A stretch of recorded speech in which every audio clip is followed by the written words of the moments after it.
O maior e tradicional evento da avicultura de corte, postura e reprodução de Minas Gerais, Grande Encontro Nacional de Proteína Animal, realizado em junho de 2023 no Expo Minas, foi um sucesso de público e expositores. O evento bateu todos os recordes de anos anteriores, surpreendendo toda a cadeia produtiva da avicultura pela grandiosidade, organização e bons negócios. Um evento que cresce a cada ano, prestigiado por autoridades, avicultores de corte, postura e genética, produtores integrados e por todo o agronegócio avícola mineiro e nacional. Mais de 3.000 participantes, mais de 100 marcas expositoras, todos numa área de 5.000 metros quadrados. O grande sucesso no formato do evento apresentou uma novidade no último encontro. A parceria com a Peixe MG agregou ao encontro tudo sobre a cadeia da aquicultura. E vamos crescer ainda mais. Vem aí o Avicultor Mais 2025. Vamos dobrar a área de exposição, reunindo em mais de 10.000 metros quadrados o que há de mais moderno nas cadeias produtivas do frango, ovos, genética e peixe. Grandes marcas e fornecedores nacionais e internacionais já estão reservando seu espaço, num evento que entrará para a história do agronegócio nacional, para apresentar novidades, conhecer os lançamentos, ampliar conhecimento, divulgar produtos e serviços, fazer networking e grandes negócios. Você e sua empresa não podem ficar de fora do Avicultor Mais 2025. Reserve agora mesmo seu espaço na Feira de Produtos e Serviços e nas palestras técnicas. Junte-se aos melhores e maiores da proteína animal e comemore conosco excelentes resultados. Amplie a visibilidade de sua marca participando do crescimento do agronegócio avícola nacional. Avicultor Mais 2025, frangos, ovos e peixes. Nos dias 25 e 26 de junho, no Expo Minas, em Belo Horizonte. Uma realização da Associação dos Avicultores de Minas Gerais, Avimig, e Sindicato das Indústrias de Produtos Avícolas do Estado de Minas Gerais, Simpamig, com apoio da Peixe MG.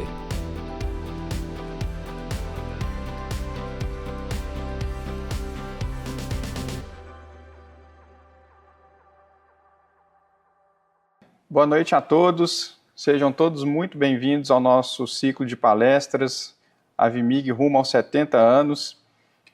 Hoje, em nossa quinta palestra, nós teremos como palestrante o senhor Marcelo Bartolomeu, ministrando a palestra Fundamentos do Mercado de Soja e Milho no Brasil e no Mundo.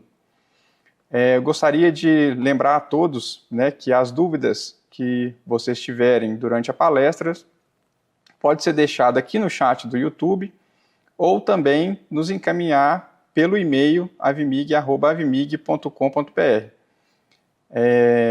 Dando início, eu gostaria de chamar o nosso presidente do Conselho Diretor da Avimig, Antônio Carlos Vasconcelos Costa, para dar as boas-vindas a todos. Boa noite a todos, sejam bem-vindos ao nosso ciclo de palestras. Boa noite, Gustavo, boa noite, Marcelo. Mais uma palestra, mais uma entrega da associação para os nossos associados, a todos aqueles que nos acompanham, os avicultores. Hoje nós teremos o Marcelo Bartolomeu falando sobre fundamentos do mercado de soja e milho no Brasil e no mundo. Sabemos aí da importância desses dois insumos para a nossa avicultura, seja na criação de frango de corte, seja na criação, na manutenção das galinhas e na criação da postura. Então, são dois insumos extremamente relevantes também sobre esse mercado, O Marcelo Bartolomeu, ele atua no mercado de commodities há 16 anos, trabalhou na área de trading e de gestão de riscos, em cooperativas e empresas privadas brasileiras e multinacionais. Atualmente atua como consultor em gerenciamento de risco da StoneX. Marcelo tem muita experiência na área, nós vamos aproveitá-lo ao máximo aí. Eu tenho certeza que ele vai nos entregar um belo conhecimento. Não poderia também deixar de falar na semana passada nós tivemos o simpósio da avicultura mineira. Foi um belo evento, né? Isso ocorreu na FIENG, no auditório da FIENG em Belo Horizonte. Foi um belo público também. Eu quero aproveitar mais uma vez, agradecer a todos que lá estiveram e principalmente aos nossos palestristas. Foram um ciclo de palestras com muita qualidade, né? Tivemos um belo retorno dos nossos associados e daqueles que lá estiveram presentes. Então, para dar continuidade, né, esse ciclo de palestras rumo aos 70 anos da AVMIG, né, como já é de conhecimento de vários de vocês, no ano que vem nós completamos os 70 anos de associação, uma associação que preza aí pelos seus associados, pela avicultura mineira ao longo aí dessa sua jornada. Então, no ano que vem, teremos um grande evento do avicultor. Nós fizemos uma nova modelagem, né? O avicultor agora ele será de 2 em 2 anos, e nesse intervalo entre os avicultores nós vamos fazer aí esse ciclo de palestras, simpósios. Nós não nos distanciaremos do nosso associado em termos de entregas de conhecimento, atualizações. Esse é o nosso grande propósito e é o propósito da associação. Então, Gustavo, com você, dar continuidade aí, Marcelo vai nos brindar aí com essa bela palestra durante a noite. Obrigado, Antônio, obrigado pelas palavras. Apresentação feita. Marcelo, eu gostaria de convidá-lo, né, a iniciar, né, a sua apresentação, e lembrando a todos novamente, né, qualquer dúvida a gente vai ficar de olho no chat, vocês podem deixar as dúvidas e a gente retorna com as respostas aqui mesmo no chat do YouTube. Marcelo, com você a palavra. Boa noite, Gustavo, obrigado. Boa noite, Antônio. Gostaria antecipadamente a apresentação de agradecer o convite. É uma honra estar aqui, participar com vocês desse evento. E hoje, né, eu gostaria de falar sobre, né, o que é o core, né, o principal produto da empresa, da StoneX, como consultoria em gestão de risco, que é basicamente como explorar os fundamentos de mercado, né, e como utilizar isso dentro da gestão de risco. Então, hoje a gente vai falar sobre os fundamentos de mercado, né, de soja e milho, né, como o Antônio Carlos bem comentou aí, extremamente importante dentro da cadeia. E, logicamente, como a gente está falando de soja também, não podíamos deixar de falar de dólar, que permeia, querendo ou não, né, ambos os mercados. Então, a ideia, né, hoje é a gente iniciar com o câmbio, né, que vai, né, a gente vai tratar mais de uma visão mais macro, né, uma visão mais econômica, e depois a gente atua especificamente na soja e no milho. Então, inicialmente, né, nós temos aqui a taxa de juros brasileira, né, nessa linha azul escura, e a taxa de juros americana na linha clara, tá?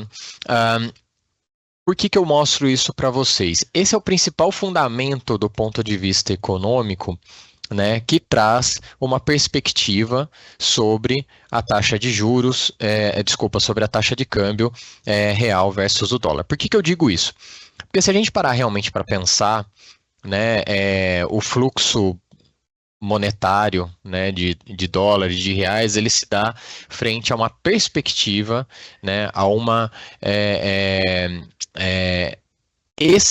expectativa, né, de retorno, de risco-retorno em relação ao recurso internacional. Então, o que eu quero dizer com isso? Imagina que você é um investidor internacional e você precisa decidir entre um investimento num local seguro, mas que te rende mais, que te rende menos, ou num local menos seguro, mas que te rende mais. Então você tem esse antagonismo, você tem essa escolha a fazer. Lugar seguro rendendo menos, ou um lugar menos seguro, mas rendendo mais.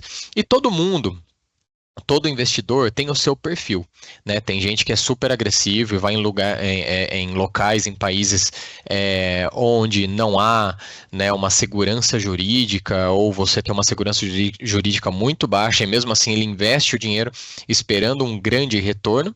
E tem investidores com baixíssimo perfil de risco, fala, olha, eu prefiro ganhar menos, mas eu prefiro ter a certeza de que o meu dinheiro está alocado no melhor local possível. Tá, qual que é o melhor local possível? Hoje, né, considerado Estados Unidos. Então, Estados Unidos é o famoso risk-free, né, ou seja, livre de risco, e a taxa de juros americana é o que faz parte da remuneração desse país que é isento de risco. Quando a gente olha o Brasil, né, aos olhos do mundo, é um país emergente, né, um país em desenvolvimento, ou seja, é um país que eu preciso de uma remuneração maior para estar disposto a entrar com recurso nesse país e estar disposto a correr esse risco. Então, veja, basicamente, quase que nos últimos 10 anos, olha só como houve essa variação entre essa diferença. Ou seja, quanto maior a diferença entre a linha azul e a linha azul escura e azul clara, né, significa que esse spread, essa diferença entre a taxa de juros do Brasil e a taxa de juros dos Estados Unidos está maior e, consequentemente, o investidor ele está mais exposto a vir para o Brasil, né? Ele está disposto, por quê? Porque a remuneração é muito alta. Então, mesmo os menos adeptos a risco estão dispostos a mover o recurso para um país como o Brasil, mirando ganhos maiores de fato. Conforme essa diferença diminui, né, como a gente vê aqui, acontecendo entre os anos de 2017 e 2018, né, essa diferença que chegou a ser de praticamente 14 pontos percentuais, aqui em 2019, no início da pandemia, a gente fala em algo em torno de 4 pontos percentuais. Então, para muitos investidores, né, o que antes 14 era suficiente para cobrir o meu risco, 4 não é. Né?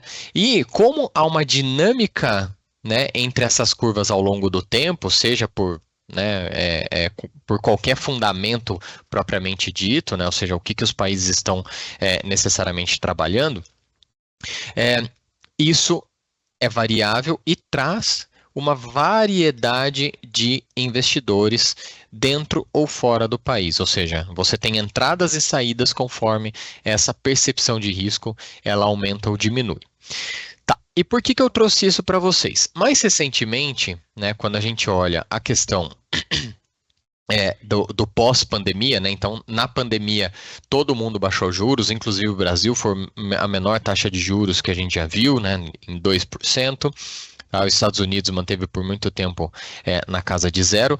Veja que o Brasil, né, e tanto no Brasil quanto nos Estados Unidos, a taxa de juros ela é utilizada de fato para o controle de inflação. Então, quando o Brasil começou a ver um risco de inflação, né, ele começou a atuar com altas, né, de juros, né, o que faz com que, como consequência, esse fundamento faz com que investidores de fora venham para cá, ou seja, eles começam a ver o Brasil como um país que remunera mais e eles começam a trazer esse apetite a risco para cá. Depois de um tempo, depois de alguns meses, os Estados Unidos também começaram a aumentar os juros, ou seja, para uma mesma taxa de juros aqui no período de 22, 23, a gente vê um período de aumento de taxa de juros dos Estados Unidos, ou seja, reduzindo essa diferença entre Brasil e Estados Unidos, então trazendo o inverso do que eu comentei anteriormente. E mais recentemente, né, a gente está vendo aqui o Brasil com uma redução na taxa de juros, né, então a gente chegou a quase 14%, estamos próximos de 10%, e os Estados Unidos não mexeu desde o segundo semestre do ano passado. Tá? E o que acontece? Logicamente, o mercado trabalha não só com o que está acontecendo, ele trabalha com perspectivas, então a perspectiva hoje é de uma potencial, embora o Banco Central tenha segurado um pouco, né, essa redução na taxa de juros, mas o Brasil poderia eventualmente ter um potencial se a inflação permitir, se as contas públicas permitirem, né, se o governo vier a trazer boas propostas de redução de gastos públicos, poderíamos ter o potencial de continuar essa curva descendente, tá? Ao passo que os Estados Unidos, por conta da inflação que eles se encontram lá, não há, pelo menos nos comentários dos especialistas em economia dos Estados Unidos, não há uma perspectiva de redução desses juros antes de dezembro, ou seja, eles realmente estão tão preocupados com a inflação que os juros eles continuariam altos até que eles tenham certeza do que realmente eles consigam ver de perspectiva de cenário de inflação ali para frente, tá? Ou seja, a gente tem essa perspectiva de reduzir ainda mais eventualmente essa diferença, né, ao longo do segundo semestre, e isso ele é naturalmente altista para câmbio, né? Ou seja, você traz uma fuga de capitais, ou seja, quanto menor a diferença, lembra, né, o que a gente comentou lá atrás, investidores não estão dispostos a deixar o dinheiro aqui, tá?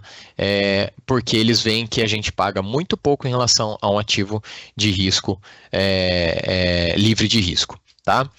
Muito bem, quando a gente fala, né, de evolução, né, de taxa de câmbio, né, logicamente a gente está falando do período pré-pandemia, que não serve muito como parâmetro, até por conta, né, até para os mercados, né, a pandemia trouxe o novo normal, né, e o novo normal aqui do pós-pandemia foi na casa 80% do tempo entre R$ 5,00 e R$ 5,50, tá? O que favorece muito, né? Favoreceu muito o exportador brasileiro. Hoje a gente já está meio que até acostumado com essa taxa, tá? Mas num período que a gente teve uma mudança de fundamento, né, onde a gente tinha o Brasil subindo juros, os Estados Unidos ainda não, né, a gente viu esse fundamento de queda, né, na taxa de câmbio, e agora, mais recentemente, com o contrário acontecendo, o Brasil vindo num ciclo de redução de juros, mas os Estados Unidos não, então a gente vê esse cenário de alta, ou seja, hoje, né, desde o segundo semestre do ano passado, a gente começa, querendo ou não, a traçar um aumento, né, uma tendência de alta da taxa de câmbio do Brasil contra o dólar, o que significa essa perspectiva, essa expectativa de menos remuneração e saída de capital por conta do investidor estrangeiro. Essa é que é a leitura, ou seja, se realmente a gente continuar com essa perspectiva de que os Estados Unidos não devem mexer na taxa de juros até o final do ano, e se realmente, seja por questões políticas ou o que eu torço muito, por fundamentos econômicos, né, redução de gastos, principalmente, a leitura do mercado seja de que o Brasil consiga reduzir os juros, né, ainda dentro do final do ano, então a gente tem essa linha de tendência de alta um pouco mais confirmada, na minha opinião, e a gente pode sim chegar a explorar a casa de 5,50, 5,60 eventualmente. Tá? Agora, se houver uma piora econômica no Brasil, se os investidores começarem a ver uma atuação política no Banco Central, por exemplo, alguma coisa que coloque em risco, né, os fundamentos brasileiros, né, daí a gente pode ter alguma coisa um pouco mais acentuada, né? Ou seja, a gente não vai olhar simplesmente, né, inflação e gasto e atuação do Banco Central, aí a gente está falando de fatores não fundamentais, né? Ou seja, a política ela não é palpável, né? É uma expectativa do mercado, então a gente pode ter algo um pouco mais diferenciado. Isso, né? O que muda isso em relação a 8, 10 ou 12 meses atrás? Né? Primeiro, o principal fundamento que, na minha opinião, dita, né, esse mercado, tá? E, consequentemente, o patamar, ou seja, quando eu fiz essa mesma palestra, essa mesma abordagem desse tema 10 ou 12 meses atrás, o meu intervalo de câmbio era entre 4,90 e 5,20, tá? Inclusive fiz uma palestra com a presença do Antônio Carlos, né? Cerca de, acho que foi exatamente 12 meses, né? Eu falava isso, né? Minha expectativa era um dólar entre 4,90 e 5,20. Hoje, se você pensa em 5,20, você fala, nossa, 5,20 é barato. Exatamente porque ao longo desses 12 meses, o fundamento mudou. Então, eu diria que hoje o meu patamar está entre 5,35 e 5,55 aproximadamente. Fora os fatos dos fatores não fundamentais ou de mudanças, obviamente, de expectativa dos agentes econômicos, mas isso aí é algo completamente imprevisível. Dentro dos fundamentos de hoje, eu diria que esse é o patamar, se é que dá para chamar, entre aspas, de normal, tá? Bom, dentro, né, do que a gente vê hoje no desempenho da moeda brasileira em relação à americana, né, hoje a gente é a segunda moeda com mais desvalorização ao longo de 2024. Só perdemos para o peso argentino, tá? Então, veja, não é algo tão interessante, tá? Ou seja, a gente vê que realmente o mercado está pesando a mão, né, quando se trata de temores em relação ao país, ou seja, não é só necessariamente o fundamento, e sim a expectativa. Ou seja, o que eu quero dizer com isso? Há uma pressão muito grande do mercado, por exemplo, né, com relação a gastos públicos e ainda bem, né, ou seja, foi de uma forma talvez muito bem-vinda, embora o mercado ainda queira ver a prática, mas o governo já sinalizou uma proposta de redução de gastos. Agora, isso é muito positivo, né, para o país, para o mercado, para a economia, mas o mercado, obviamente, ele ainda não sentiu. Primeiro que ele não viu os impactos, né, disso, ele não viu realmente a proposta, tá, para avaliar se ela é boa ou não, tá, e ele também não viu a prática disso, ou seja, se nem no papel está e não sabemos se é viável, muito menos se isso vai ser colocado na prática pelo próprio governo que vai propor isso daí. Então, isso vai demorar um pouquinho para acontecer até que o mercado sinta a segurança do que ele está vendo do governo, do que ele está ouvindo e do que o governo realmente está fazendo. Esse é um ponto super importante. Um segundo ponto que eu acho que é mais latente aqui é sobre a indicação de nomes para presidir o Banco Central, né? Então, esse é um ponto talvez um pouco mais delicado, né? São nomes que já vão surgindo aí no mercado, embora a atuação efetiva comece só no início de 2025, mas já surgiram rumores aí no mercado de nomes que não são muito bem-vindos, né? Então, o mercado ele já começa a precificar isso, né? Começa a ver eventualmente uma tendência política e não técnica, e isso não é nem um pouco bem visto. Olha só a diferença entre como estamos só nos 6 primeiros meses de 2024, né, e como o real foi em relação a 2023. Desculpa, o gráfico não está aqui, mas a diferença é que o Brasil era quase como se fosse o rublo aqui, né? Ou seja, o Brasil sai das moedas mais desvalorizadas em 2023 e ele fica numa das únicas moedas valorizadas, é o Brasil e mais uma outra em 2023. Então tem uma dicotomia aí muito grande entre o desempenho da moeda em 6 meses ao longo de 2024 e o que realmente performou contra o dólar em 2023. Então, isso é um demonstrativo, é um sinal muito grande, né, de como o mercado está precificando não só o fundamento numérico, né, taxa de juros, remuneração e aversão a risco, mas sim essas expectativas e essas perspectivas com relação a Banco Central, atuações políticas dentro do cenário econômico e até propostas de redução de gastos, o que seria, na verdade, muito bem visto, mas que o mercado ainda não recebeu nada concreto. Bom, o que fez com que esses juros, né, se movimentassem tanto, seja no Brasil, seja nos Estados Unidos? Inflação, né? Então, se a gente olha a inflação aqui das principais zonas, né? Vamos colocar o Brasil como a nossa referência, mas Estados Unidos, China e zona do euro, veja como tudo acaba subindo, né? Tudo acaba tendo um impacto bastante grande pós-pandemia, né? Lembrando que a pandemia vem em 2020, olha só como a gente atinge um pico em 2022, tá? E o Brasil é um dos países que consegue controlar melhor a inflação, tá? E hoje a gente está dentro da meta, embora a gente esteja preocupado com outras coisas, tudo aqui está um pouco mais normalizado.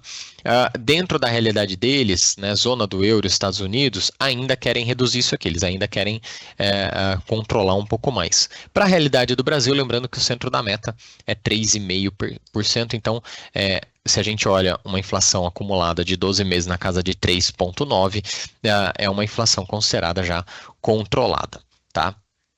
Esse é um gráfico que eu gosto de trazer para vocês, muito interessante, por conta da atuação do Banco Central, né, com a inflação, né, em relação à inflação. Então, veja, a taxa de juros nos 3 gráficos é a linha amarela e a inflação é a linha verde. O primeiro gráfico é Brasil, o segundo gráfico Estados Unidos e o terceiro gráfico zona do euro. O que eu gosto de chamar a atenção aqui, ó, é nesse período pandemia. Veja, olha só como o IPCA, né, o Índice de Inflação do Brasil, ele sobe, né, ao longo da pandemia, né, sobe num ritmo aqui galopante. E veja como o Banco Central ele atua muito rapidamente. Então, a partir do momento que a inflação começa a subir, olha só como a Selic acompanha, né, e acompanha muito próximo da inflação, e até que a inflação realmente esteja controlada, a gente começa a reduzir os juros. Muito bem. Aqui, vamos comparar com os Estados Unidos e a Europa. Olha só que interessante.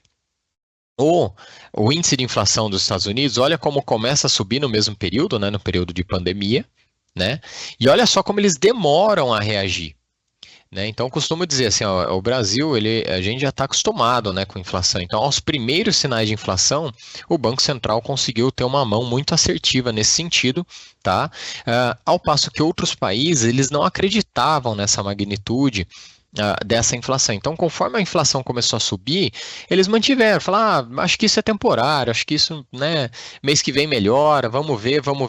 Então, olha a diferença, olha como a linha, né, da Selic, da taxa de juros, acompanha muito próximo a inflação aqui no Brasil, e seja nos Estados Unidos ou seja na Europa, essa diferença é muito grande, ou seja, e essa diferença é o que os países, ou no caso a zona, né, do euro, demorou a reagir com relação à inflação. É uma curiosidade porque também são linhas altamente correlacionadas, né? Então, além de alta inflação traz consequentemente altos juros, tem essa questão desse hiato, né, dessa diferença temporal entre como o Brasil reagiu e como outros países reagiram também. Muito bem, só para terminar com essa curiosidade aí com relação à atuação dos bancos centrais, né, das diferentes países ou zonas, tá? Vamos partir para commodity. Então, a primeira commodity que eu gostaria de conversar com vocês é a soja, tá? E, novamente, né, vamos olhar essa questão do histórico, né, do global, vamos ver o que a gente extrai do passado, né, do contexto global, e daí sim a gente vai passando para as partes específicas. Então, em primeiro lugar, vamos colocar, a gente está olhando a questão mundo, tá, oferta e demanda. No gráfico da esquerda, a gente tem a linha amarela é a demanda, a linha azul é a oferta, ou seja, a produção, tá? E as barras, né, as barras aqui, elas são a diferença entre oferta e demanda, ou seja, se eu tenho mais oferta do que demanda num determinado ano, a barra é verde, se eu tenho menos oferta do que demanda, a barra é vermelha, significando que eu tive que consumir estoque. Muito bem, o que tem acontecendo nos últimos 3 anos? Né? Então, em 2023, a gente teve um superávit de 12 milhões de toneladas. Em 2024, que ainda não fechou, né, porque a gente ainda tem um corte de ano agrícola, mas a gente tem uma perspectiva de novamente ter um superávit de 12 milhões de toneladas. E para o ano que vem, né, de acordo com o Ministério de Agricultura dos Estados Unidos, né, o famoso USDA, ou USDA, né, cada um chama de uma forma, a gente espera-se que tenha um superávit, né, uma sobra, tá, na casa de 20 milhões de toneladas. Tá, da onde vem essa sobra de 20 milhões de toneladas? Bom, vem da expectativa, né, porque a gente está falando do ano que vem, tá? Vem de uma expectativa de um aumento de 27 milhões de toneladas de aumento na oferta, contra um aumento na casa aqui de 17 milhões de toneladas na demanda. Ou seja, se a oferta cresce mais do que a demanda, claramente você tem um aumento, né, dessa sobra, desse superávit com relação ao volume, tá? E o que isso significa? Bom, no gráfico da direita, daí agora a gente olha só o estoque, não o que sobra de um ano para outro, a diferença, né, entre oferta e demanda, mas sim o que tem disponível. Então é como se a gente pegasse uma data de corte, tá? E essa data de corte é em setembro, tá? Que é o calendário agrícola que o Ministério da Agricultura dos Estados Unidos utiliza, e eu vejo quanto tem de soja disponível no mundo. Então, veja, o que temos aqui? Que desde 2021, 22, né, a safra 21, 22, a gente vem crescendo esse estoque disponível e vem crescendo de uma forma bem significativa. Então, em 2021, 22, a gente teve 93 milhões de toneladas disponíveis de estoque ao final do ano agrícola, mundialmente falando. No ano seguinte, 100 milhões. Nesse próximo ano, espera-se que a gente termine com 111. E para o próximo ano, 128 milhões de toneladas. Então, é bastante coisa quando a gente fala de estoque final, tá? Outro indicador que o mercado olha bastante, né, é a relação estoque-uso. Então, o que é a relação estoque-uso? É basicamente assim, quantos dias, né, o mundo poderia ser abastecido com estoque caso não houvesse nova produção, tá? Ou seja, aqui basicamente o que a gente está dizendo é que o mundo poderia se abastecer de 32%, um terço do ano ou 4 meses, tá, do estoque disponível, caso ninguém produzisse mais. Então, se toda a lavoura, todas as lavouras do mundo fossem dizimadas, a gente conseguiria viver com a soja que existe por 4 meses. Tá? Ou seja, 32% do ano. Tá. Essa relação estoque-uso é um indicador muito importante porque quanto maior a relação estoque-uso, significa que você tem mais folga, que você tem mais conforto, que você tem mais estoque e você depende menos de novas ofertas porque você já tem isso disponível no mercado. A produção, o que vai estar no solo ou que está prestes a ser colhido é uma incógnita. Tá? Ninguém sabe, embora tenham muitas estimativas, ninguém sabe de fato quanto vai ter. O estoque ele é certo. Então, essa é a diferença entre a avaliação de futuras ofertas para uma avaliação de estoque. Tá? Então, essa percepção é muito importante quando a gente fala de mercado. E quando a gente fala da relação de estoque e uso, a expectativa para o próximo ano é que ela seja a segunda maior relação estoque e uso da história, perdendo apenas para o ano de 2018 e 2019, que foi 33%. Guerra comercial, enfim, a gente teve, né, alguns fundamentos um pouco diferentes aqui. Mas quando a gente fala de estoque absoluto, veja como esse ano de 2018 e 2019 também perde muito para o próximo ano a expectativa. Então, a gente espera crescer em valor absoluto 14 milhões de toneladas a mais do que o maior ano que a gente já havia visto. Lógico, a demanda cresceu, né, mais também, tudo mais, por isso que mesmo com um estoque absoluto menor aqui, a relação estoque-uso é maior, porque a demanda continuou crescendo, como vocês conseguem ver. Tá? Muito bem. Esse é o cenário global, é o cenário mundo, é o que se espera ver no próximo ano. Tá? Então, a gente já está falando do próximo ano. Brasil já colheu, Argentina, Paraguai. O que a gente está vendo? Plantio americano e desenvolvimento da lavoura, próximo plantio brasileiro, próximo plantio argentino, próximo plantio paraguaio e a demanda como vai se comportar ao longo dos próximos praticamente 12 meses. Tá? Um pouco mais, né? Muito bem. Quando a gente fala de soja, e eu quero trazer essa figura um pouco mais visual para vocês entenderem um pouco sobre a dinâmica da soja. Então, a dinâmica da soja ela é um pouco mais concentrada, geograficamente falando. Então, a soja, a gente está olhando para Estados Unidos e América do Sul. Então, se você falar em Estados Unidos e América do Sul, você está falando em 75% da soja do mundo, tá? Ou seja, veja que a gente não tem outros grandes países produtores, né? Fora disso, né, além de localmente ali no caso da China ou até mesmo da Índia, tá? Mas a grande maioria da soja produzida não só é nas Américas, como é Estados Unidos e basicamente 3 países da América do Sul. Tá? Então, ele é um mercado um pouco mais concentrado na oferta, então depende muito de logística, tá? E ele também é concentrado na demanda, eu vou mostrar um pouquinho aqui para vocês entenderem ali na frente. Quando a gente fala, né, desse aumento de oferta de um ano para o outro, né, a gente, então, portanto, está falando basicamente de expectativa de 4 países, que é Estados Unidos, Brasil, Argentina e Paraguai, que a gente já meio que está colocando num pacotão só que é chamado de América do Sul. Então veja como a América do Sul vem crescendo e espera-se que cresça no próximo ano, tá, com relação à produção. Então a gente veio de 4 anos atrás de 182 milhões de toneladas, embora a gente tenha tido um problema de oferta aqui, tá? E a gente vem, em 4 anos, a gente acaba crescendo quase mais de 50 milhões de toneladas de produção. A América do Sul é o que tem contribuído bastante para a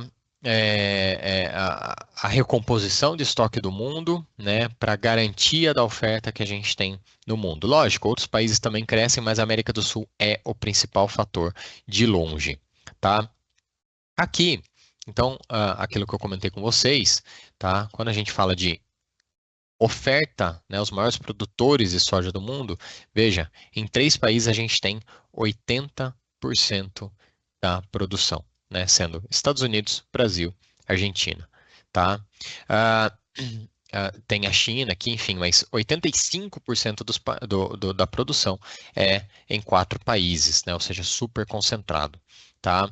Quando a gente fala de consumo, veja também, né, Estados Unidos, Brasil, Argentina, China, né, 75% do consumo em 4 países. Só 25% do restante, né, o restante dos 25% é que realmente acaba sendo em outros lugares do mundo.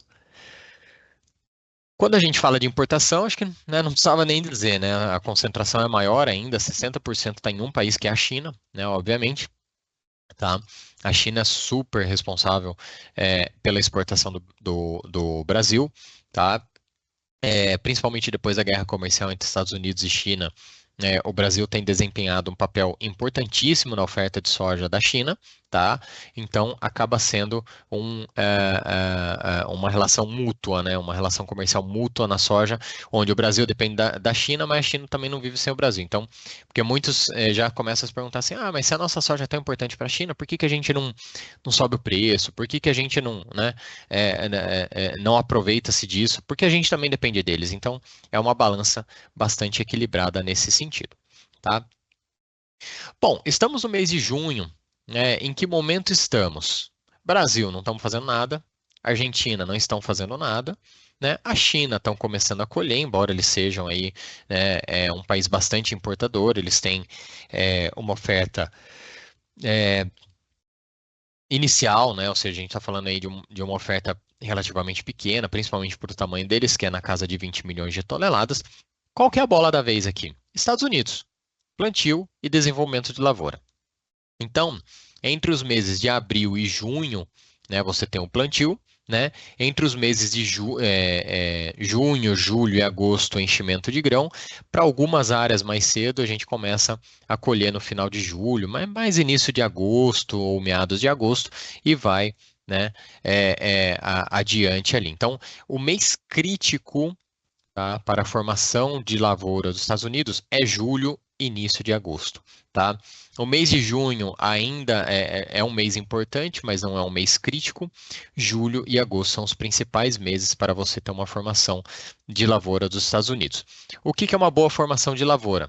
Logicamente que tudo começa no plantio, né? Tudo começa de uma boa base, mas uma boa safra, um bom julho e um bom agosto, né, aos olhos do americano, né, não só do americano, como qualquer um que planta soja, é chuva. Tá? Então, a gente espera que julho e agosto tenham boas chuvas nos Estados Unidos para que a lavoura seja venha normal ou até acima das expectativas, e isso traga mais oferta para o mercado. Tá. E do que basicamente a gente depende que aconteça essas chuvas, né? Ou seja, ao mesmo tempo que é torcer para que isso aconteça, a gente pode esperar, né, para ver alguma coisa. Então, aqui é um gráfico que mostra a linha das temperaturas, né, do Pacífico, né, que é o índice do Oceano Pacífico de temperaturas, e isso daqui é o indicador se a gente está no El Niño ou no Laninha.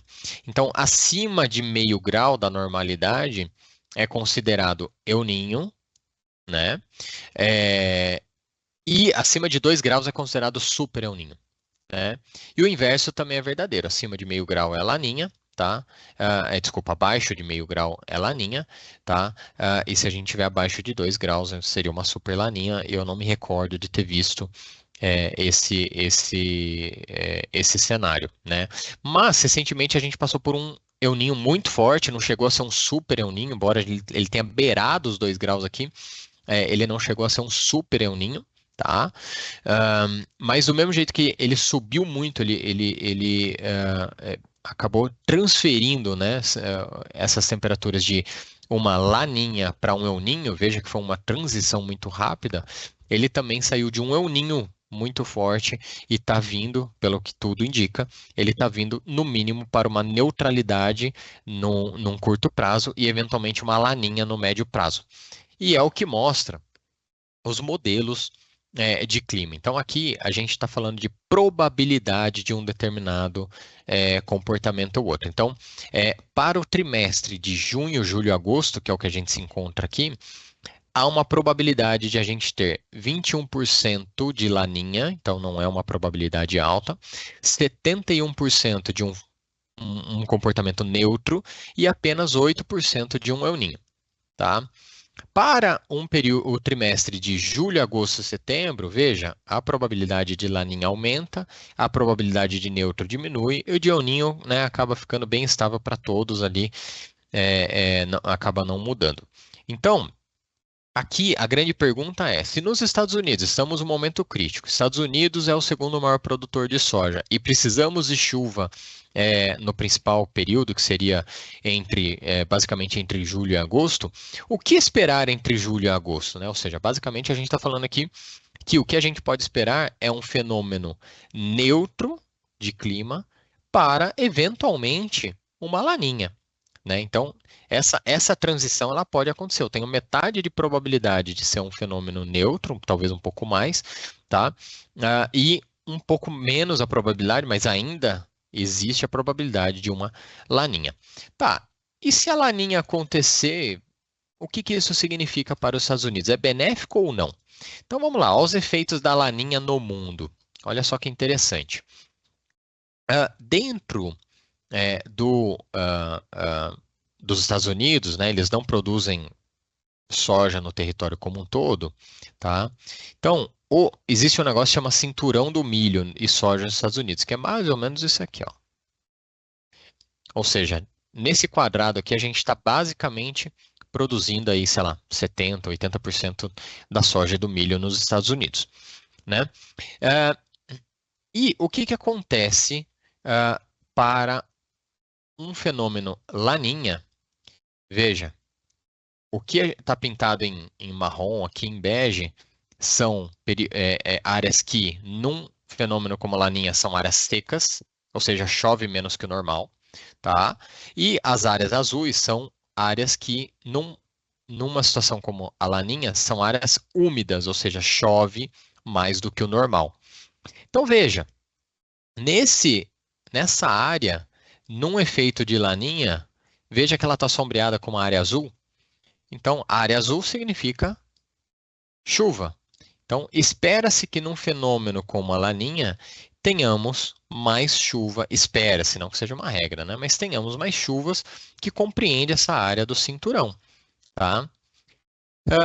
Voltando um pouco aqui. Marcelo, então vamos um pouquinho mais além, já vamos antecipar um pouco a conversa, vamos falar de Brasil.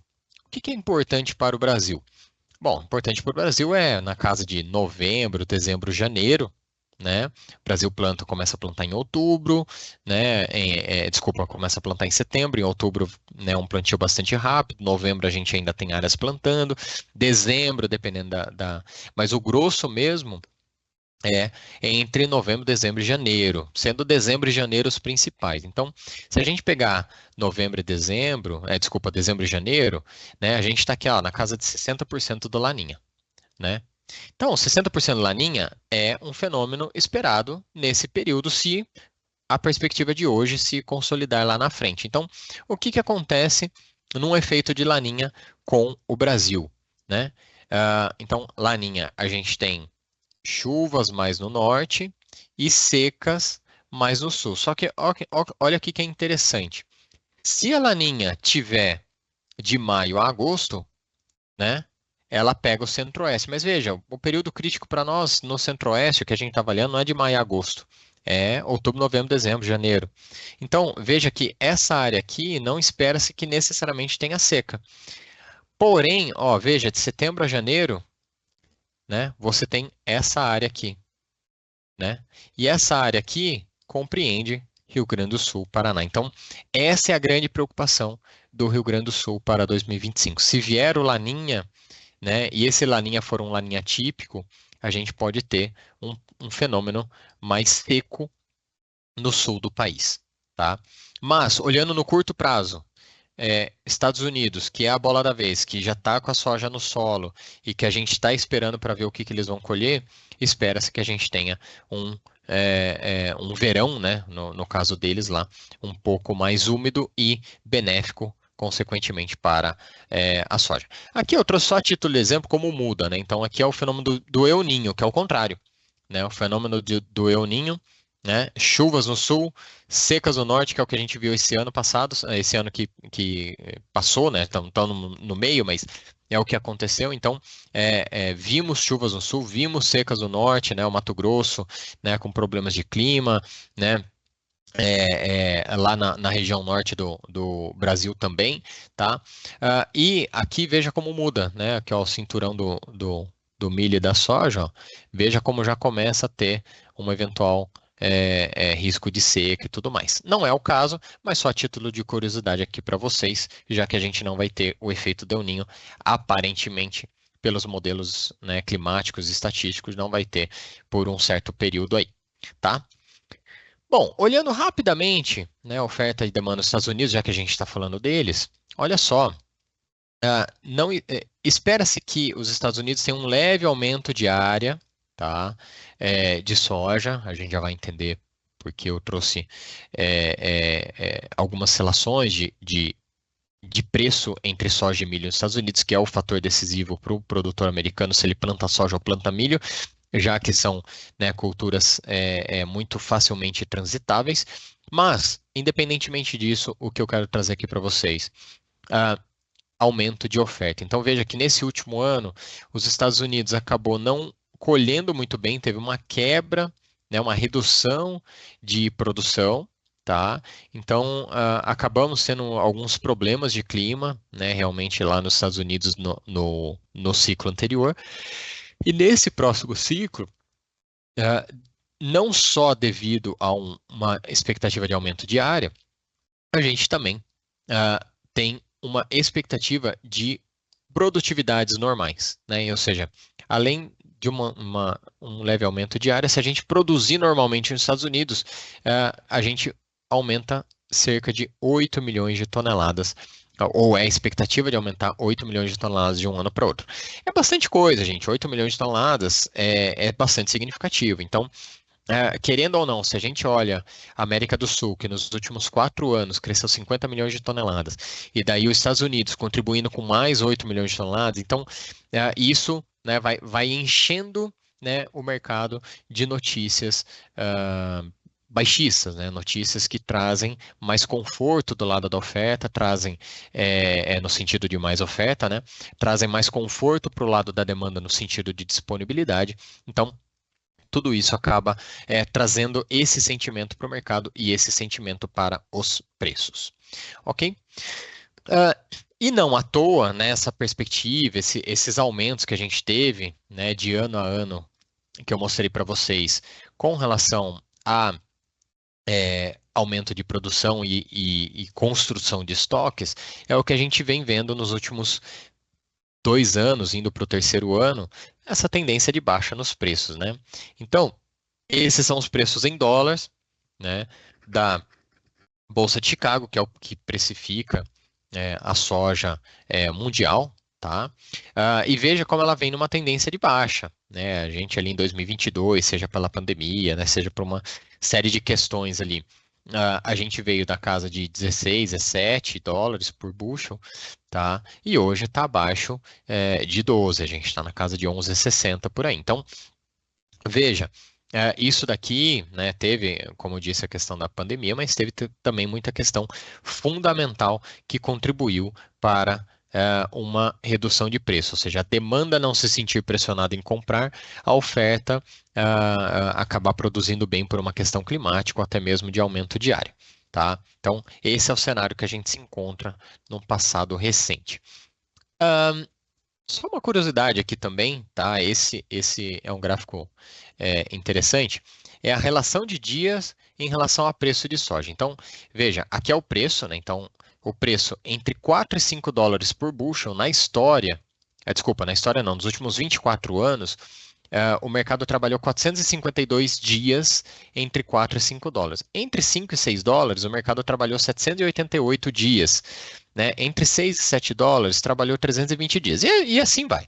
Ou seja, o intervalo de preço que o mercado trabalhou por mais tempo nos últimos 24 anos foi o intervalo de preço que compreende entre 9 e 10 dólares. Tá? Ou seja, entre 9 e 10 dólares foi o intervalo de preço mais operado dentro da Bolsa de Chicago nos últimos 24 anos. Tá? Marcelo, o que isso significa? Nada, só uma curiosidade, né? A gente está aqui, ó, hoje a gente está contribuindo para esse cara aqui, né? Então já faz um tempo que a gente está entre 11 e 12. 11,70, 11,80, 11,60, 11,20, 11,40, 11,90. A gente está contribuindo para isso aqui. Por que isso não necessariamente, né, o mercado necessariamente vai convergir para esse cara aqui? Ele pode, lógico que pode, o mercado é soberano. Mas a gente tem que considerar alguns fatores como inflação, aumento de custos, né, seja de pessoas, seja de maquinário, seja de insumos. Então tudo, né, não só no Brasil, tudo aumentou de preço. Então, eu entendo que a gente voltar para um patamar como esse, embora talvez fundamentalmente você possa ter uma discussão relacionada a isso, aí a gente já começa a entrar num ponto de reversão. Né? Ou seja, a economia é isso daí, né? Se você tem um preço muito baixo, a oferta reduz, o preço sobe, a oferta aumenta, o preço cai, né? Lógico que também tem impacto na demanda, então esse tipo de dinâmica é possível. Então, se o preço cai tanto, como os insumos subiram muito, né? Eu acho que a gente não chega nesse patamar. Mas é possível que a gente fique por volta desse cara aqui, ou seja, compreendendo algo entre 10 e 12 dólares, sendo que hoje a gente está na casa mais ou menos aí de 11,60, tá? Ok? Só uma curiosidade aí para vocês. Outra coisa que eu queria trazer para vocês com relação à economia, né? Assim, vamos colocar assim, economia na prática, né? É um gráfico que contém a relação estoque-uso nos Estados Unidos, então essa barra azul, né? Então 5%, aqui está só uma casa decimal, mas a gente chegou a 3% na safra 13 e 14, depois foi aumentando, recompondo. Em 2018 e 2019 teve um grande aumento e depois voltou para um ponto de equilíbrio aqui. E essa linha tracejada aqui é a média de preço. Então, não dá muito para a gente tirar uma foto, mas veja como a gente tem uma certa correlação inversa, né? Ou seja, conforme o estoque é menor, os preços são maiores. Conforme eu vou aumentando o meu estoque, né, ou seja, a partir de 13, 14 aqui, ó, aos poucos eu vou aumentando, olha como os preços também vão diminuindo, né? E daí conforme eu vou reduzindo o meu estoque, os preços também vão aumentando. Então, lógico, não é uma relação 1 para 1, não é algo, uma regra, mas é uma economia na prática, né? Ou seja, se eu tenho menos disponibilidade, menos estoque, eu tenho um preço maior, e o inverso também é verdadeiro, tá? Seja do lado da oferta, seja do lado da demanda, o mercado estimula um determinado comportamento. Preço alto é a cura de preço alto, preço baixo é a própria cura do preço baixo, tá?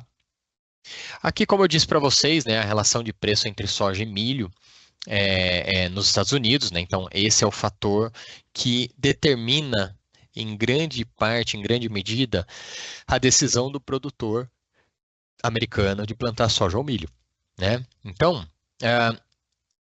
as barras azuis representam a relação entre soja e milho. Então, aqui a soja equivale a 2,3 o preço do milho. Então, para cada um de milho, a cada $1 de milho, 2,3 de soja. A cada $1 de milho, 2,6 de soja. A cada $1 de milho, 2,12 de soja. Então, veja, esse é um fator. O mercado considera na casa de um equilíbrio, vamos dizer assim, na casa de 2,2, 2,3, tá? Esse é um fator de equilíbrio que o mercado considera. Então, esse ano a gente está em 2,5, que é maior, ou seja, o mercado está avaliando que a soja está remunerando muito mais do que o milho, consequentemente a soja teria espaço para ganhar a área de milho, que é o que está acontecendo. Olha só como o mercado espera que a área de soja aumente muito mais em detrimento do milho, ou seja, você aumenta a soja e reduz o milho. Por quê? Porque a relação de preço entre soja e milho está favorável para a soja, tá? Bom, como é que fomos de plantio de soja nos Estados Unidos? Foi muito bem, não atrasou, não adiantou, tá tudo certo, foi bem espaçado, teve uma cadência muito boa.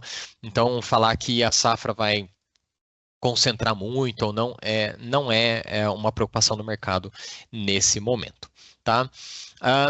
Fator super importante, condições de lavouras boas excelentes nos Estados Unidos, 70%, gente, é muita coisa. Então, a gente teve um bom plantio nos Estados Unidos, a gente está começando agora julho, a gente tem esse período crítico que eu comentei com vocês, e a gente tem, para começar, 70% da lavoura da área de soja dos Estados Unidos está em condição considerada boas ou excelentes. Se a gente pega boa, excelente ou normal, isso daqui, para vocês terem uma ideia, vai para 95%.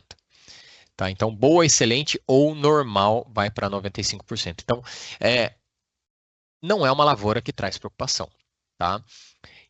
Passamos um momento crítico? Não. Mas não é uma lavoura que traz preocupação nesse momento, tá? Brasil, rapidamente também, porque a gente ainda, né, tem muita coisa para acontecer também. Vamos começar julho, semana que vem, e a gente ainda tem, vai começar o plantio só em setembro, então tem muita coisa para acontecer. Mas basicamente o Brasil espera-se que ganhe um pouco de área, tá? Na casa de 1 milhão de hectares, tá? E a produção, ao contrário do que aconteceu esse ano, né, que foi uma redução da produção por conta de um clima não favorável no Mato Grosso e depois, bem no finalzinho do ciclo, né, no Rio Grande do Sul, espera-se que numa situação de normalidade a gente volte a ter uma safra normal na casa de 169 milhões de toneladas. Seria a maior produção de soja do Brasil e isso contribuiria para a questão do aumento de produção de oferta da América do Sul, que eu mostrei para vocês anteriormente. Tá? Bom, falando de milho, né, agora, e trazendo o mesmo gráfico, o milho ele já tem um cenário um pouco diferente. Né? Ou seja, a oferta e demanda de milho está um pouco mais equilibrada, tá? Então, se a gente olha aqui, vamos pegar os últimos anos, ó, 21, 22 teve muita oferta, 22, 23 já teve que usar um pouco desse estoque, 23, 24 espera-se que a gente, né, recoloque de novo mais oferta, mais estoque no mercado, mas 24 e 25 a gente vai consumir um pouco mais. Então, embora a gente esteja numa crescente de produção, numa crescente de estoques, né? Meio que assim, cresce, mas não cresce todo ano, né? Um ano cresço, outro ano eu estabilizo, outro ano cresço, outro ano estabilizo. É diferente da soja. Lembra que na soja a gente estava falando que todo ano crescia, né? Mais ou menos, mas crescia, tá? O milho já não, tá? Em termos de estoques absolutos, então, né, a gente pode considerar que hoje o mercado trabalha na casa de 300 a 310 milhões de toneladas de estoques absolutos, tá? Em relação de estoque relativo, né, relação ao estoque uso que eu comentei com vocês, na casa de 25%. Tá? Um cenário estável, não é um cenário catastrófico, também não é um cenário tão otimista para preço, tá? Mundialmente falando, tá? Mas é um cenário estável, né? Um cenário que aparentemente encontrou aí o seu patamar de como incentivar a oferta, como incentivar a demanda em determinados momentos, tá? No caso dos estados do milho, veja que a gente já tem um pouquinho mais de dispersão, então veja como a China produz muito, a Índia produz muito em relação à soja, né? A China produz 20 milhões de toneladas de soja, produz quase 300 milhões de toneladas de milho, então veja como é muito mais puxado para o milho, a Índia também, nem aparecia, se eu não me engano, no outro gráfico, esse já aparece com volume significativo. Temos a Ucrânia com 30 milhões de toneladas, o Brasil tem uma participação muito menor, temos a Argentina e temos os Estados Unidos. Então, a gente já tem um cenário muito mais pulverizado, um cenário muito mais disperso em relação à produção de milho. Tá? Então, quando a gente olha aqui, né, a produção aqui, 70%, acaba vindo em 4 países. Consumidores, né, você tem 64% em 4 países também, né, então Estados Unidos, Brasil, União Europeia, tá, e China, né, e quando a gente fala também de importação, né, de milho, daí veja como é muito menor, né? 43% em 4 países. Então é um pouco mais pulverizado. Lembra que aqui era 60% em um país quando a gente se tratava de soja, né? Então é diferente. China tem contribuído muito com a produção de soja, de milho, desculpa. Veja como ela vem numa crescente, passou por uma certa estabilidade aqui, tá? A área é um pouco responsável por esse aumento, mas dá para ver claramente que é tecnológico o negócio, né? Então ele sai de 260 para 272, 277 até 292, praticamente aumentando 1 milhão de hectares de plantio. Então tem um crescimento tecnológico aqui também, tá? No Brasil, né, a gente sabe, né, tem bastante informação por aí com relação à importância da segunda safra, né, antigamente chamada de safrinha, acho que hoje em dia não cabe muito esse nome, tá? Mas a gente, né, tem uma perspectiva aí dos últimos 2 anos de crescimento. A gente teve uma super safra em 22-23, foi excelente, né? E daí nessa última safra a gente teve, né, uma redução, né, principalmente por conta dos impactos da segunda safra aqui. E o ano que vem espera-se que a gente recomponha parte dessa produção. Ainda um pouco cedo para dizer, a gente está falando aí de um ano pela frente, mas é o que se desenha inicialmente, né? E isso vindo através de um leve aumento de área também, tá? Bom, só para resumir um pouco aqui, gente, né, vocês que estão, né, presentes aí, se quiserem, né, tirar uma foto, olhar, aqui está dividido entre a produção primeira safra, segunda safra, terceira safra e total, tá? Então, como que isso se divide com relação à produção, e aqui, né, tá uma tabelinha de oferta e demanda, né? Então, estoques iniciais, né, a produção, que é a soma das 3 safras, sendo que essa daqui é bem pequena, né, a terceira safra, tá? Consumo, tá? E exportação, tá? Então, basicamente, como que o Brasil funciona? O Brasil funciona assim, no milho. Eu tenho um estoque de passagem que eu preciso ter no final do ano para cobrir o meu consumo de janeiro, fevereiro e março. Então é quase que uma conta de chegada. Então a pergunta é: quanto que eu posso exportar para ter esse número? Ou seja, se eu exportar muito, eu vou ter menos, eu não vou conseguir cobrir minha demanda. Se eu exportar pouco, vai sobrar muito e minha demanda não vai ser capaz de consumir tudo isso daí. Então, essa mais ou menos a conta que o mercado faz. Então, veja, quando o Brasil produziu muito, né, a gente exportou muito. Quando o Brasil produz menos, ó, veja o impacto aqui de um ano para o outro, olha, o impacto vem na veia, né? Vem na exportação direto e o estoque de passagem a gente mantém um pouco aqui. Então, essa é que é a conta do Brasil. Então, o Brasil ele não é diretamente impactado pelo fator internacional, porque a gente não tem essa dependência do mercado internacional como é a soja, né? Mas a gente depende do mercado internacional para fazer essas políticas, não políticas, né? Para fazer esses comportamentos de estoque para não sobrar muito e também não faltar para o segundo semestre. Então, o preço do mercado interno ele reage muito em relação a isso, principalmente no final do segundo semestre, tá? Uma demanda muito crescente que a gente começa a ter internamente, né, que começa a tomar um pouco de espaço também, não só na maior produção, como também na própria exportação, é a produção de etanol de milho no Brasil. Tá? Então, veja como isso vem numa crescente muito grande, tá? Tem se tornado uma tendência, quem se arriscou primeiro sentiu os benefícios disso e a gente tem um crescimento, né, projetos, perspectivas de um crescimento bastante grande tem tido e espera-se ter também nos próximos anos. Tá? Eu já falei um pouco sobre, né, essa questão das exportações aqui, acaba sendo meio que uma conta de chegada, né, acaba dependendo um pouco do quanto o Brasil realmente, né, produz. Aqui é interessante, né? É a sazonalidade, né, do hemisfério norte e hemisfério sul, é só uma curiosidade também. Veja que o volume de exportação dos Estados Unidos é alta, quando a do Brasil é baixa, e o do Brasil é alta quando os Estados Unidos é baixa. Então, a gente fica nessa de hemisfério norte e hemisfério sul. Lógico, na produção, né, não é diferente, na logística também não vai ser diferente, tá?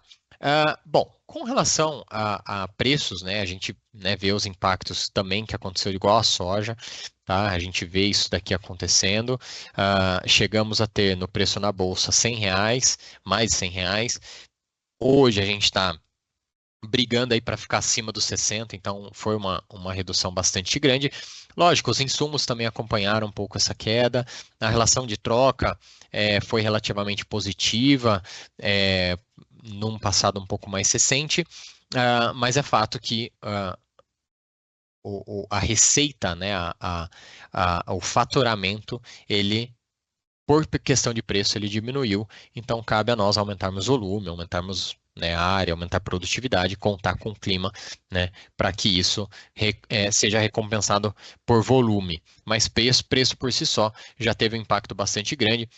No ano passado a gente batalhou muito na casa de 55, 60. Esse ano a gente está na casa entre 60 e 63, né, na B3. Então, a gente está com esse cenário atualmente em termos de preço. A comercialização, ela, né, até por conta desses preços não tão favoráveis, né, isso que eu acabei de mostrar, a comercialização está relativamente lenta, né, é a comercialização mais lenta dos últimos anos que a gente tem a série histórica aqui.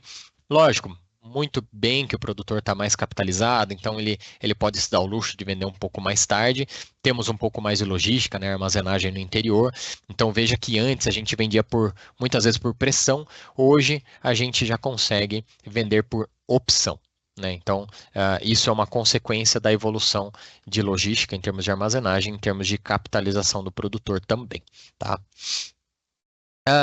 Com relação à segunda safra, né, veja, o Mato Grosso já começou, né, já está num ritmo bastante grande, outros estados também já começaram, mas a gente ainda vai começar a ter esse ritmo mais alucinante, vamos dizer assim, nas próximas semanas. Ainda é muito cedo para dizer em termos de produtividade, muito cedo para dizer em termos de onde vai estar o milho, né, num determinado período, mas o milho por si só já começou a colheita um pouco mais avançada aqui.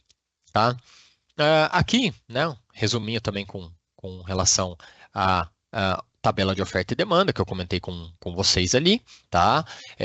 Com relação à própria produção, né, seja a demanda doméstica, né, que tem aumentado bastante pelos fatores que eu comentei com vocês, tá?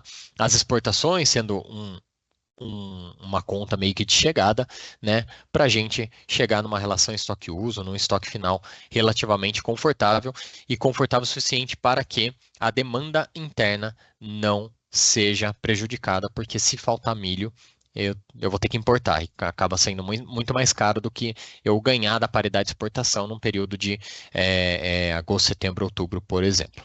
Tá? Então, gente, era isso que eu queria, né, dizer. Eu novamente gostaria de agradecer a oportunidade de estar aqui, né? E estou aberto a perguntas, por favor, né? Gustavo, acho que vai ser o intermediador.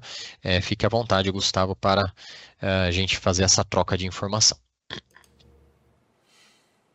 Bom, Marcelo, primeiramente agradecer, tá, a sua disponibilidade, a sua apresentação. Você trouxe aqui dados, né, assim, super relevantes para o setor, né, como você e o Antônio colocou no início da palestra, né, os grãos, né, tem tudo a ver, né, com o setor, né, é um setor que ele é totalmente dependente, né, dos grãos. Então, mais uma vez, reforçar o agradecimento aqui por estar aqui conosco hoje, trazendo essas informações que são de grande relevância. Marcelo, abrindo aqui já, né, para as perguntas, eu vi que você colocou, né, você trouxe aqui sobre as questões climáticas, né, do El Niño e da Laninha, né? Então essas questões elas podem afetar, né, a produção de soja e milho, não só no Brasil, mas também no mundo, vamos dizer assim, né? Para você, assim, qual seriam as estratégias, né, que os produtores eles podem usar para mitigar esses riscos, né, sabendo, né, já dessa previsão de Laninha, né, ou quando tiver um El Niño, no caso, né? Se você tem poderia nos passar, né, assim, quais são as estratégias, né, mesmo que os produtores poderiam usar? Tá. Bom, qualquer produtor ele está sempre olhando para o céu, né? É natural, faz parte da atividade. Então, o clima exerce um papel fundamental dentro da produção. Agora, logicamente que existem ferramentas para você se proteger com relação a preço, né? E de repente participar de um determinado nível, mesmo que sua produção não esteja pronta ainda. Então você sabe que vai plantar, você sabe que vai colher um determinado montante, o preço está bom hoje, mas você não sabe como é que vai estar lá na frente. Existem ferramentas. Quais? Existem N, tá? Então é difícil falar de uma ou outra agora aqui, até porque o nosso trabalho envolve algo muito personalizado, então é difícil falar de algo genérico. O que não existe hoje, lógico, existem alguns seguros agrícolas, mas assim, o produtor gosta de produzir, né? Então, por mais que ele esteja seguro, vou contratar um seguro, vai que eu tenho uma quebra, eu sou recompensado por isso. Pô, bacana, acho que tem que pensar mesmo em seguro, tem que pensar em ferramentas, mas o produtor gosta de produzir, gosta de pegar o maquinário e encher, né? Encher o caminhão, encher a máquina e tudo mais. Contra clima, né, tem esses seguros agrícolas, e contra preço tem ferramentas, né, no mercado de futuros e opções que têm que ser muito bem utilizados para não causar essas mais incertezas ainda, né? Então tem muita coisa que é divulgada por aí, geralmente as coisas não tão boas, que acabam trazendo um certo preconceito em relação às ferramentas, mas as ferramentas de gestão de risco, né, principalmente futuros, opções, seja em milho B3, seja em Chicago, farelo ou dólar, se bem utilizadas, elas podem trazer muitos benefícios para os produtores, sim. Obrigado, Marcelo. Marcelo, aqui uma outra pergunta aqui é com relação aos preços, né, de soja e milho. Quais são os principais fatores, né, que influenciam nos preços da soja e no milho no mercado global? Eu acredito que aqui o primeiro ponto, no meu ponto de vista, seria a oferta, né? Mas, assim, teria outros fatores que influenciam nisso? Não, com certeza. Eu acabei dando só uma pincelada num dos gráficos, né, mostrando a relação entre preço, né, como se a gente tivesse só que conseguisse, de alguma forma, tirar uma foto do ano com relação a estoque e preço. Existe uma relação inversamente proporcional, né? Ou seja, quanto menor o estoque, maior o preço, quanto maior o estoque, menor o preço. Mas é bem isso que você comentou. É uma questão de oferta, simplesmente? Não. Né? Ou seja, a oferta é uma consequência, desculpa, o estoque é uma consequência da relação entre oferta e demanda. Tá?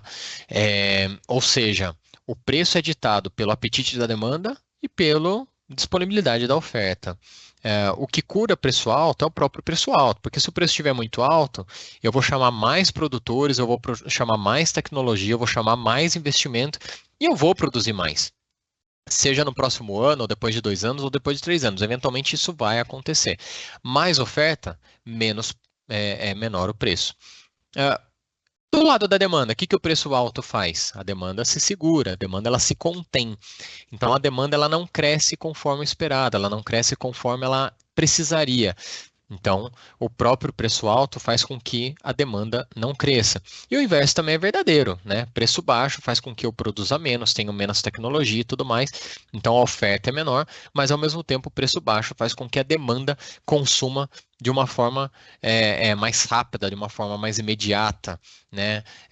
Então, o preço alto é curado pelo próprio preço alto e o preço baixo é curado pelo próprio preço baixo. E a determinação desse preço se dá entre a relação de oferta e demanda, né, e a disponibilidade atual, que seriam os estoques. Fantástico, Marcelo.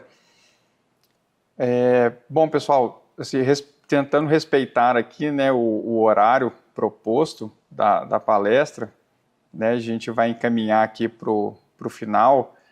Até mesmo a gente sabe aqui que o tema ele é muito interessante, né? Então, se a gente começar, né, e olhando as perguntas aqui, a gente vai noite adentro, né, Marcelo?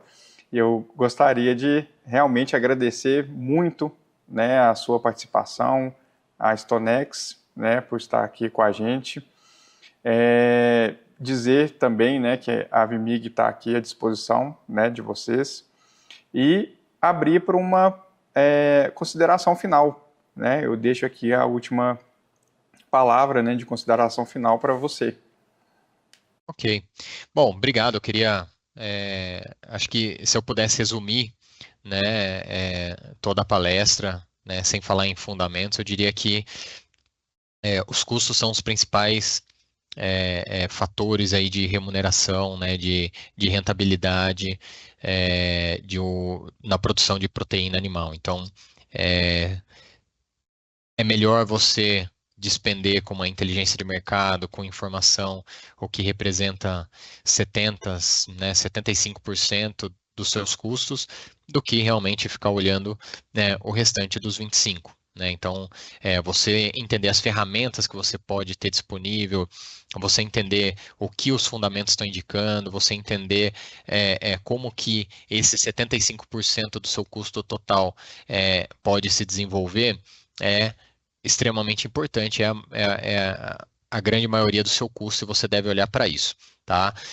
Esse seria o recado. Agora, o que eu queria, né, novamente agradecer, né, a oportunidade de estar aqui com vocês. Eu espero que o que eu tenho apresentado aqui tenha sido útil para vocês, que vocês possam tirar proveito. E dentro desse recado que eu acabei de comentar, que todas essas informações tenham contribuído para uma melhor leitura, né, e para uma melhor visualização em relação a custos e que eu possa ter contribuído de alguma forma para melhor rentabilidade do seu negócio. Então, agradeço novamente, boa noite a todos e obrigado pela oportunidade.